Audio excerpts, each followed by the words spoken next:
What's up, guys? We are back with another edition of the DNVR Rams podcast presented by Chevalier Mortgage. As always, I'm your host, Justin Michael, and today we are going to be talking conference expansion and the potential of it. It's obviously been a big topic of discussion amongst college football fans with the news that Texas and Oklahoma have bolted for the SEC. I've already dove into this a couple of times, so it's not necessarily going to all be new talking points, but there is a report from Dennis Dodd of CBS Sports that the American Conference is looking to poach the remaining members of the Big 12 Conference. I'm going to talk about that, the implication of the Mountain West, all that. I'm also going to go over how Warren Jackson can, make his impact, how he has the best opportunity to end up, carving out a role with the Denver Broncos. Before I get into all of that, though, I want to shout out my guy, Olabisi Johnson of the Minnesota Vikings, the Standard. He unfortunately tore his ACL. That report came out last Friday. I found out last Saturday. And I was gutted, man. I was gutted. That definitely, it hurts, when you see good people, when you see bad things happen to good people. He's one of the hardest workers I know. And he's just genuinely a great guy. And that's not always the case, with professional athletes. That's just keeping it real. Some of them can be, really selfish, me first type people. BC, as made clear by his camp at Bear Creek High School this summer, all about giving back, all about the community. He was great with the kids. That's just always how he's been, so I really feel for him. I felt like he was going to be in for a big year. This was going to be his third professional season. Now, ends before he even gets the opportunity. And it's just a brutal game, man. It's a brutal, brutal game. I have faith that BC will come back stronger. Obviously, he's a grinder, the type of dude that's going to put in the work necessary, to make that comeback. But I don't want to be a Debbie Downer, but I've been thinking a lot lately about just how tough it really can be to be a sports fan at times. I obviously love sports. They're my life. I talk about them for a living. I'm absolutely obsessed in every way imaginable. But, when you think about, the majority of the last 20 years for CSU football or the Broncos over the last half decade post Peyton Manning, the Rockies at any point of my life, sports can really just be brutal, and that's only from a fan's perspective. And that's not even getting into someone like BC Johnson, who had to experience, all of the frustration of coming so close throughout the Mike Bobo era, so many, tight losses, bowl losses, rivalry losses. Then he goes to a place where he, makes an impact right away. And, now he gets hurt 1 year after they draft Justin Jefferson, who's been a superstar. And it's just a tough game. It's just a tough game. That's the only way to put it. But best wishes to BC and his entire family. And, hope he comes back even stronger next season. I have no doubts that he's the type of guy that will put in the work necessary to do so. All right, before I move on and talk about Warren Jackson, it's stressful trying to buy a house right now. If you've attempted this process, you know exactly what I'm talking about. Housing market in Colorado, it's crazy. Let Mike and Virginia Chevalier take the burden off this extremely difficult process for you. They're going to alleviate so much stress and take that worry off of your plate. Mike and Virginia are proud DNVR members. They're CSU alumni. They work nights, they work weekends to make sure their clients are getting the best loan for their situation. Ultimately, their goal is to take the stress out of buying and refinancing. They strive to give their borrowers options with their full financial picture in mind, with the highest level of integrity, always putting their borrowers first. As mortgage brokers, they shop over a dozen lenders with many different products to find the right fit for you. They have a fun perk for DNVR listeners. Visit them at dnvrmortgage.com, enter to win a free DNVR shirt or hat of your choice when you do. Most importantly, you're going to get set up with a free consultation to discuss all your options. That's dnvrmortgage.com. You can also call Mike directly at 970-412-2472. Tell him Justin from DNVR Ram sent you. That's 970-412-2472. Or again, you can always visit dnvrmortgage.com. Michael Chevalier, NMLS number 1931006. Virginia Chevalier, NMLS number 1910631. All right, talking about BC, that's obviously really of a bummer, not the way we wanted to lead the podcast, but I just figured let's just get it out of the way so that we can talk about, conference expansion, and so we can talk about a guy that we're all rooting for as well with Warren Jackson. It's a tough spot being in Denver considering just how many wide receivers they have in the room. They've got a lot of guys that have already been impact players, other guys that they've just invested a lot of draft capital in. When we think back to the Shaquille Barrett situation, draft politics, and, when teams invest highly in a player, they're obviously going to get more opportunities. If they draft him at all, they're probably going to get more opportunities. They took Seth Williams out of Auburn. So it's going to be an uphill battle for Warren to, make this team this season. I think he has a great shot at the very least of being a practice squad guy. I'm not trying to talk him down. I've said on a couple occasions, I think he has a potential to be the most impactful wide receiver in the NFL that's, come out of CSU. And that's obviously extremely high praise because Michael Gallup is killing it. Rashard Higgins is killing it. Preston Williams, when he's been healthy, has killed it. But Warren is a beast, man. He is an absolute beast, and he's just one of those guys that his size is just going to make him such a mismatch. With that in mind, though, I've put down a couple of key points for Warren, to eventually be an impactful player for the Denver Broncos. The first thing that I put is be like BC. And that means you got to shine when your number is called. Nobody expected BC Johnson to get on the field in his first couple of years, at least not out in Minnesota. I talked to a couple of different Vikings reporters, actually had two of them on the Rams podcast, and, they were like, yeah, we've heard some good things. BC earned the trust of the coaching staff by busting his ass in practice. More importantly, when Adam Thielen went down and BC kind of got put into the spotlight, unexpectedly, he contributed. He found a way to make sure that, his name and his game was memorable in those starts. Now, just being 100% honest, the odds of Warren getting a start this season, probably not very high. And that just has to do with the amount of players that are in front of him with NFL experience. But, we've got preseason coming up. Obviously, training camp just started. I've had a lot of people tweet at me being like, what's the deal with Warren? Is he standing out? He's not getting, enough reps where it's, really enough of a sample size to say at this point. Guys like him, you got to look at the totality of their work. So we'll have to see, over the course of the next month. And then especially in the preseason games, there's only 3 of them this year. Obviously, they're playing one less exhibition given the 17th regular season game that they added to the schedule this year. So, you've got 3 opportunities to really make an opportunity. And that kind of brings me to my next point, which is make yourself indispensable by doing the little things. There's a lot of talented wide receivers on the roster. So the opportunity of, you really shining with the first team guys, that's likely not going to happen.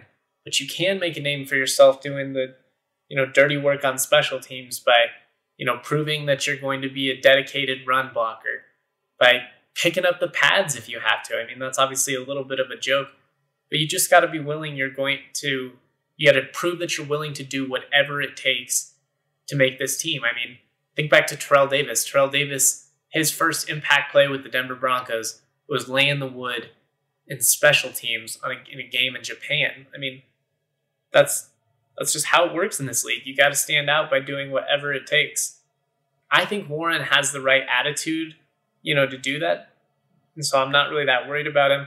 But I mean, you think back over the years, David Bruton, Kayvon Webster, these guys weren't on the roster because they were getting a lot of reps, on offense or defense. They were playing on special teams. It's super important. I mean, CSU fans know all too well when you don't have good special teams, everything goes to shit. And then, just the last key is stay the course. It's probably going to be a long process for him. I think there's a good shot he ends up on the practice squad. If that's the case, just keep grinding, keep doing your thing. And eventually when your number gets called, when they, put you in a situation to shine, you got to live up to it. But, Shaq Barrett, he didn't make his impact immediately. A lot of undrafted guys don't make their impact immediately. Sometimes it takes a year or two. And I think he's well positioned to, eventually be a guy that is contributing, especially, maybe in like 2022. I doubt that they bring back both Tim Patrick and Cortland Sutton. And those are both, kind of the big-bodied wide receivers on the team right now. Everybody else, Judy, a little bit shiftier, speedy guy, great route runner. KJ Hamler, obviously his game's basically all predicated on speed. But, there's reliability concerns with Hamler. His game is really based on speed, and he has recurring hamstring issues, and that's a big problem. So my point is, the future is unguaranteed for a lot of these guys. It's tough to say if KJ Hamler is still going to be with the team in 2022. It's tough to say if, Tim Patrick and Cortland Sutton are both going to be with the team.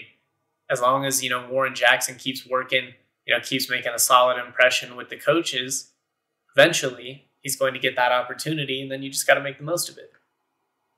All right, I feel like I'm getting a little repetitive here, so I'm going to move on and talk about the Big 12 Mountain West stuff. But before I do, DraftKings Sportsbook, not only my favorite sportsbook, but also America's top-rated sportsbook. Our athletes are over in Tokyo competing for the gold right now. DraftKings has a medal-worthy offer just for our listeners. Listen to this great offer. Place any pre-event wager of $1 to be eligible to cash $100 in free credits if America wins any medal this year. You heard me, that's 100 to 1 odds on an American athlete to stand on the podium and receive gold, silver, or bronze this week. There's no way that's not going to happen. 100 to 1 odds on this doesn't come around very often, so make sure you sign up for DraftKings Sportsbook now. Get in on all of the action. I love using DraftKings Sportsbook because it's easy to navigate, has plenty of instructions for new bettors, nearly limitless ways to get in on all the action. My friends, my family, everyone has been loving DraftKings Sportsbook, and I know you will too. Download it now.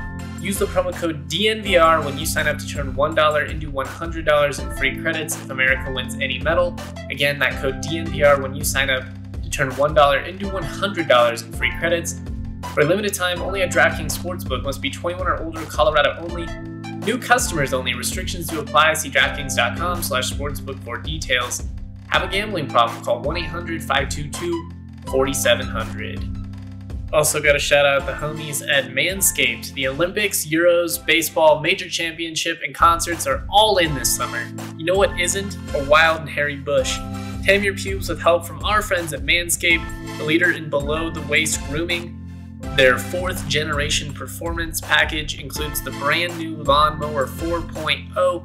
If an athlete treats their body like royalty, why not treat your pubes like Olympic gold? Fellas, do right by your balls. Join the 2 million men worldwide who trust Manscaped by going with the code DNVR. I'm telling you, everything that Manscaped does is high quality. Lawnmower 4.0, it's no different. It's got a 7,000 RPM motor, a new multi-function on and off switch which can engage with a travel lock, gives you ability to turn a 4000K LED spotlight on and off when needed for a more precise shave. It's waterproof, so you can use it in the shower if you want. Michael Phelps is drooling just thinking about the possibilities. The package also comes with the Weed Whacker to chop off your worst weeds in both your nose and ear. This tool is a lock to take home gold in the biathlon. The Weed Whacker is waterproof as well. It's got a 9,000 RPM motor, a 360-degree travel rotary dual blade system. This nose and ear hair trimmer provides proprietary skincare technology, which helps prevent nicks, snags, and tugs in those delicate holes. After trimming your pubes, show them some sportsmanship with Manscaped's liquid formulations. The Crop Preserver, Ball Deodorant, and Crop Reviver Ball Toner are the key to feeling victorious this year. Manscaped also threw in 2 free gifts in their Performance Package 4.0, the Boxers, which are super comfy, and a Shed travel bag, which I genuinely swear by it. I use it everywhere. It fits my razor, my trimmer, all kinds of stuff, deodorant, hair gel, comb. I got a lot when I travel. Get 20% off and free shipping with the code DNVR at manscaped.com. That's 20% off plus free shipping with the code DNVR at manscaped.com. Achieve pubic glory this year with Manscaped. All right, let's talk super conferences and the impact, what the Mountain West should be thinking. Dennis Dodd of CBS reported that the American Conference was looking to poach the remaining 8 members of the Big 12. If that were the case, obviously it'd be a 20-team conference. Whether that would be considered a super conference or not, I'm not really sure, but that's kind of beside the point. I would say, at least they're out being aggressive. That's what Mountain West fans would want from Craig Thompson, from all the athletic directors. It's an arms race right now. I mean, there's a report now that Clemson and Florida State have also reached out to the SEC. I mean, it really seems like we're trending in a direction where there's just going to be 4, maybe 20-team conferences. Originally it was looking more like 16. I don't know. I think it'll probably get to 18 or 20. And then, everyone else, just kind of might get left behind. Maybe not necessarily altogether. It might not be a situation where you're having to drop down a level like the FCS or something like that. But I mean, more or less, you're just not going to be relevant in the modern college football landscape. You're not going to have a legitimate chance to compete for a national championship. You're obviously going to be bringing in a slim portion of revenue compared to, these major leagues. And ultimately, some of those schools might just decide it's not worth investing that much money in football altogether. And I don't know, there's a lot of stuff that could come from this. And I try not to be too overreactionary. I don't want to, be saying the sky is falling, but I am concerned about the future of college football. I'm not going to lie, especially just being a CSU guy. I mean, being completely honest, I don't really think anybody west of about Oklahoma should feel that confident right now about the way college football is trending. The Pac-12 is, it's got a leg up on the Mountain West just because of a couple of programs, Oregon and USC in particular. But, we all can keep it real when it comes to that. The Pac-12, it's not the SEC. It's not the ACC even, certainly not the Big Ten. And I know that they have a lot of history. And I know that, teams like USC and Oregon, they've been really high profile, and other, programs, UCLA, have had moments in the sun as well. But ultimately, it's just a significant step below these leagues. And with these leagues, which already have a substantial, leg up, now looking to add even more teams, I just think that the gap seems to be getting further and further between the haves and the have-nots. And because of that, I think it's wise that a conference like the American is trying to do whatever it can to, add these 8 remaining teams from the Pac-12. If you listen to the draft pod, kind of talking to Henry Chisholm, who covers the Buffs for us, he said the Pac-12 commissioner more or less said, they think they're okay with their current members, and, adding some of these teams from the Big 12 wouldn't necessarily move the needle for them. And obviously, he might be being a little bit coy, maybe he doesn't want to, I don't know, maybe it's like a smokescreen or something like that, but I just think that's the wrong stance to have. Whether it'll actually work or not in the end, we'll have to see down the line, but I'd rather go down swinging than go down looking. I've often said that I think the talent level of the Mountain West is on par with a lot of these other teams. It's not the SEC, but most teams in the Mountain West on a consistent basis are going to be able to compete with a lot of the teams out of the Big 12, with a lot of teams out of the Pac-12, even some of the lower end ACC teams. I mean, we saw CSU go into Boston College and upset the Eagles back in 2014. It's not that uncommon. We saw Boise State, win a couple of ACC games of the last, couple of years or so. It's a pretty good league. It'd be an even better conference if they wouldn't have lost to Utah and BYU and TCU back in the day. And, that's kind of what got me thinking. Obviously TCU has the Mountain West Commission or connection. Would they be willing to return, especially now? I mean, as it currently stands, the 8 teams in the Big 12, they all have decent athletic brands in their own right, but none of them were the big kids at the table. I mean, that was all Texas and Oklahoma. They were the Big 12. I've already talked about, the possibility of some of the G5 teams they could scoop up. Obviously, BYU, Boise State, San Diego State, CSU, Cincinnati, Central Florida, South Florida, Memphis, those type of programs. But even if you added some form of, 4 to 8 of those teams, you're still going to be significantly a step below, most of these other major conferences. I just don't know if that moves the needle. If you add all of them, if the Mountain West and the Big 12 just combine all together, that could possibly be the best case scenario. I mean, it would give you a footprint in a lot of different time zones. For the Mountain West, it gives you, access back in Texas again. If you're Big 12 teams, it gives you better access to the West Coast. Again, it would be a step below, the Big 10, the SEC, some of these other conferences. But I think in totality, when you look at the situation, I think all these programs would be better. They'd be more stable if they all joined forces. At the very least, it beats the Pac-12 mentality of doing absolutely nothing and sitting on your hands and saying, nah, we're good. We're just going to watch this arms race pass us by. And maybe that's me being a little too critical of the Pac-12. I think anybody that follows me consistently knows that I don't know, I just get frustrated by the Pac-12 as a whole. There's this level of arrogance that's never made sense to me, especially considering the gap between them and, the real major conferences in college football. Again, I respect the history and all that, but I mean, it's no secret that I'm not a big Pac-12 guy. They poached Utah from the Mountain West. I didn't like that. Obviously CU going to the Pac-12, that killed the old Big 12, which was a conference that I grew up following and loved. I loved all the rivalries. I thought it made so much sense geographically. So there's just a lot of reasons where I'm not a Big 12 guy or a Pac-12 guy. My goodness, I'm sorry. But I don't know. I'm just trying to be transparent here. I get that my disdain for all things Pac-12 could be playing into my rationale here. If the Mountain West and the Big 12 were to combine forces, I'd be curious to see what that would look like. Would it be 4 or 5 team, pods? We kind of saw that talked about in, the SEC with having like 4 team pods, given that they're a 16 team conference now. I think that could work. I think that probably makes more sense than just having 2 10-team, pods. It's tough to say either way. Geographically, it would get a little bit wonky no matter how you did it.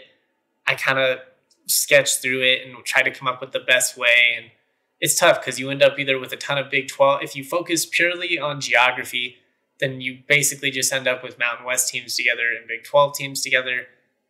Is that the best scenario? Maybe, because at least, you keep some of those regional ties and, rivalries that kind of come with it, the local interest lines that have already been built up. But also, I think you'd probably want a little bit of mesh, especially just from a competition standpoint. If you're the Big 12 teams, it would make more sense to kind of mix them all up. I don't know. This is like my first rough draft of it. It would be, UNM, Utah State, Baylor, TCU, and Texas Tech. Then you could have CSU, Wyoming, Boise State, San Diego State, and Oklahoma State. Kansas, Kansas State, West Virginia, Iowa State, and Air Force. UNLV, Nevada, Fresno State, San Jose State, and Hawaii. Though I'd be lying if, I think you would try and kick Hawaii out eventually and replace them with BYU. That's just kind of off the top of my head what, 4 or 5 team pods could kind of look like. Obviously, you could mix it up a little bit if you wanted a little bit more of a variety's sake. You have one division that has 4 Big 12 teams, another one that has 5 Mountain West teams. That's not necessarily ideal, but it's tough because you do want to keep some of these teams together. Like, I think it makes sense to keep Kansas and Kansas State together. I think it makes sense to keep UNLV and Nevada together. CSU and Wyoming, keep them together. Air Force, they're a little bit more flexible. You can kind of use them with anything. I would still hope that they would play teams like CSU and Wyoming, but they don't necessarily have to be in the same pod. It wouldn't make a ton of sense to have the Kansas teams in the same, pod as California teams from a travel standpoint. There's a lot of hurdles you'd have to jump into, and it wouldn't be perfect no matter what you did, but geographically it still makes a hell of a lot more sense than, combining with the American. They'd be all over the place, Florida and Memphis, like I said, Cincinnati. It'd just be a ton of travel, especially for those Texas teams. With Texas, it's not that far to go to Utah or to Colorado, or, you get to still go to Kansas and Iowa and all those other schools. And New Mexico's obviously right on their border.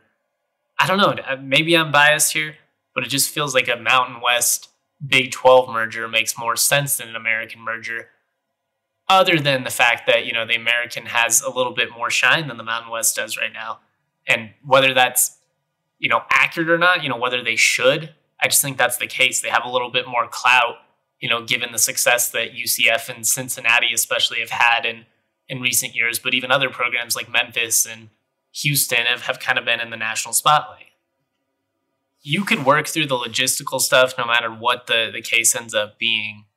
All I know is I just don't want to see an attitude of let's just sit on our hands and do nothing while the rest of these teams kind of pass us by. I mean, it's a situation where you have to still be relevant when all of this conference realignment finally, comes to a conclusion. When the dust finally settles, you're either going to be on one side of the line, or the other. And, you want to be on the side that's relevant. Anyways, that's where I'm at right now. That's kind of my opinion on this whole scenario. If a G5 league were to combine with the Big 12, I think it'd be kind of interesting. I would definitely be a fan of it. I think it'd be better for the Big 12. I think it'd be better for the Mountain West. It'll be tough on the Mountain West, especially if the American does manage to add these 8 teams. And like I said, the Mountain West just kind of sits on their hands and does nothing. At that point, I think, it'd be a tough situation for the Mountain West, for the Pac-12, for all these West Coast-based conferences. It already is. I mean, I don't know. I thought, as much as I dislike him, Colin Cowherd, I thought made a really great point. And he talked about, yes, adding Texas and Oklahoma is interesting from a TV watching standpoint, but you're also just abandoning so much tradition, so many geographic rivalries, so much of what, makes college football special to so many different people. And he's kind of worried if all of the good teams end up only being in the SEC, college football could kind of be like NASCAR, where, only one region of the country genuinely, lives and breathes for it. That's what makes the NFL so special. You have people in every part of the country interested. And slowly but surely, we are kind of gravitating towards a situation where it's only going to be the South that matters. That's not good for college football, period. I think that's easy to understand, but a lot of change. A lot of change is coming, and we'll keep talking about it as it happens, but I'm really interested to see what the next 6 to 8 months look like in college football between conference realignment and the impending, vote on a college football playoff expanding to 12 teams. There's just a lot of change coming, and it's going to be interesting to see how it all plays out. All right, we'll have more content throughout the week. I'm actually out on vacation, but I'll continue to be producing content for you guys. Just enjoying a little time in the mountains before life gets hectic, with fall camp and college football and the grind, I'm looking forward to it, don't get me wrong, but just trying to get a little moment of serenity while I can. Shout out to everybody that listens to the podcast. Shout out to everybody that came out to the DNVR bar reopening over the weekend, especially Trey McBride. It was a hell of a good time. We're going to have a watch party at Panhandlers for the Toledo game, so make sure you have your eyes out on that for information. We'll have merch there. By then, we'll have the Trey McBride shirts out. It's going to be dope. Going to be absolutely dope. Thank you to everybody that subscribes to the podcast. You guys make my dreams come true. Thank you to everybody that's a DNVR member. All right, I think I remembered everyone. Thank you, Mom and Dad, making this all possible. Do it like a Grammy speech. All right, that's all I got.